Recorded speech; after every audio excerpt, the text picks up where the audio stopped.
The run-up to this year's Kentucky Derby has been filled with contentious debate over last year's disqualification after a drug test positive. And a major horse doping scandal that's unfolding in federal court is not helping matters either.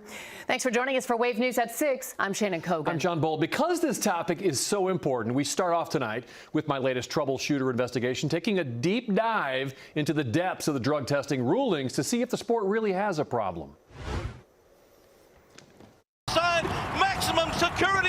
What happened at the Kentucky Derby in 2019 was bad enough. So for the first time in the history of the Kentucky Derby, the horse that crossed the line first has been disqualified. What happened afterward in 2020 was worse. Trainer Jason Servis accused of administering performance-enhancing drugs to his horses, including maximum security, in an alleged horse doping conspiracy against the prominent trainer and more than 24 others. That's already landed one of them in prison for 5 years.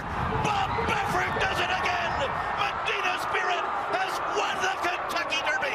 And in 2021, a Derby-winning disqualification, suspension, and ban after the horse that finished first finished drug testing with a betamethasone positive, then died after a workout in December. So our program today is horse racing's legitimacy at stake at Derby 148. Is horse racing's legitimacy at stake at the Kentucky Derby this year? And I would just say horse racing's legitimacy is at stake, period. When the Louisville Forum tried to tackle drugs in horse racing this month, they got as fractious as frisky foals. He said we didn't use betamethasone. He said he's never had that product in his barn ever.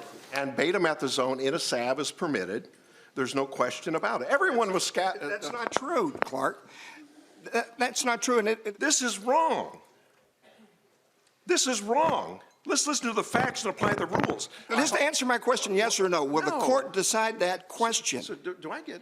I'm asking you. No, hold on. Okay. The agency makes the decision. I do not think any drug should be in a barn of any trainer. That's nonsense. It shows that you've never been around a barn where horses are cared for and treated. That is nonsense. The biggest question I get is why are drugs in the horse's system at all? We had questions about that too. More specifically, how often are positive drug tests flagged and punished in Kentucky? So I went through every disciplinary action ruling by the Kentucky Horse Racing Commission stewards in 2020, 2021, and thus far in 2022. All 180 of them, noting the infraction, the horse, the track, and the punishment. Yellow highlights are drug infractions, a total of 75, 28 of them at Churchill Downs, the most of any Kentucky track. Substances flagged include cardarine, which the World Anti-Doping Agency banned as a performance-enhancing substitute. Trainer Judd Becker got a 365-day suspension and $10,000 fine, with stewards noting a history of numerous violations. Bob Baffert's 90-day suspension for betamethasone is in here too, from the Kentucky Derby, and he also pops up for a betamethasone positive in Gamine after the 2020 Kentucky Oaks. The rule was put in place on August 26th. The race was September 3rd.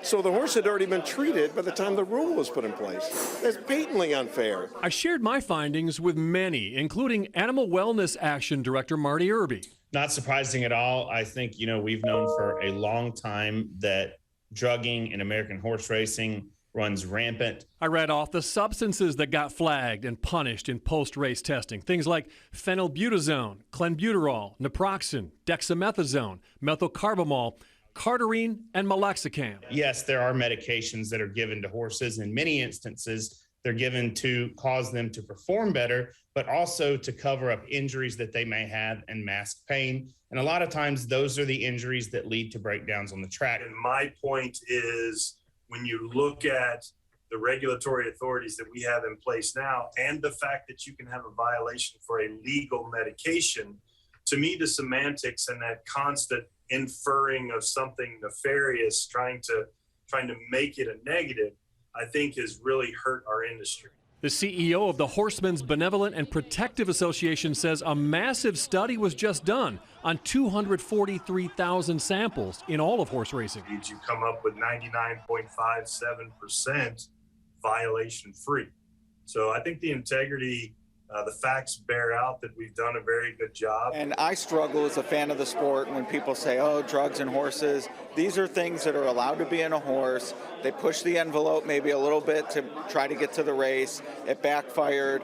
You should be punished. It's just making the whole industry look worse and worse. And if you're looking at sports out there across the board, how they're identified, it's at the bottom of the barrel of all the sports in the United States.